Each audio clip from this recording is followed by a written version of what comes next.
공직자의 부정청탁과 금품 등 수수를 금지하는 내용을 골자로 하는 이른바 김영란법에 언론인과 사립학교 관계자를 포함한 건 헌법에 어긋나지 않는다는 헌법재판소의 결정이 내려졌습니다. 네, 헌법 소원이 제기된 지 1년 4개월 만에 나온 합헌 결정에 따라서 사회적 파장이 예상됩니다. 네, 헌법재판소에 와있던 중계자 나가 있습니다. 최두희 기자.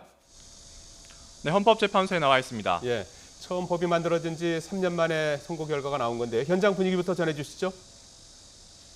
네, 그렇습니다. 헌법재판소는 조금 전인 오후 2시 10분쯤 김영란법이 헌법에 위배되지 않는다고 밝혔습니다. 대한변호사협회 등이 제기한 헌법소원 심판에 대해서 모든 쟁점에 대해서 합헌 결정을 내린 겁니다. 현재 이런 결정에 따라 김영란법은 2개월 뒤인 오는 9월 28일부터 예정대로 시행됩니다.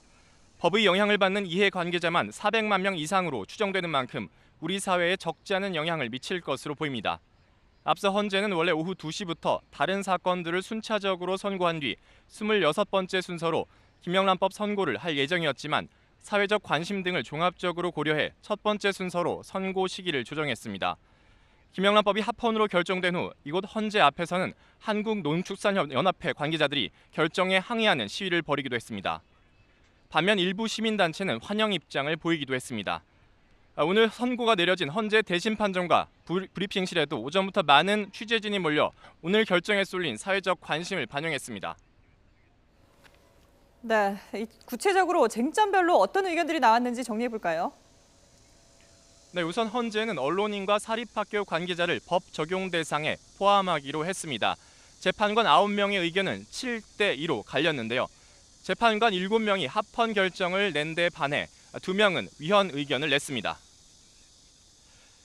재판부는 교육과 언론이 국가나 사회 전체에 미치는 영향력이 크고 부패는 파급 효과가 커서 피해가 광범위하고 장기적이라고 밝혔는데요. 언론인과 사립학교 관계자를 법 적용 대상에 포함한 것은 정당하다고 본 겁니다. 또 언론인 등이 받을 수 있는 금품 가액 범위를 대통령령에 위임한 조항에 대해서는 5대4, 외부 강의 등의 사례금에 관한 규정은 8대1로 의견이 나뉘었지만 모두 합헌 결정을 내렸습니다. 배우자가 금품을 받았을 때 이를 신고하도록 하고 신고하지 않으면 형벌이나 과태료를 부과하는 조항에 대해서도 5대4로 합헌 결정이 나왔습니다. 재판부는 배우자의 금품 수수에 대한 처벌 규정이 없고 배우자의 위법한 사실을 알고도 신고하지 않을 때 비로소 처벌하기 때문에 연좌죄에 해당하지도 않는다고 설명했습니다. 이어 부정청탁과 사회상규의 개념과 규제의 행위 유형이 명확한지에 대해선 재판관 전원 일치로 합헌 결정을 내렸습니다. 지금까지 헌법재판소에서 YTN 최두입니다.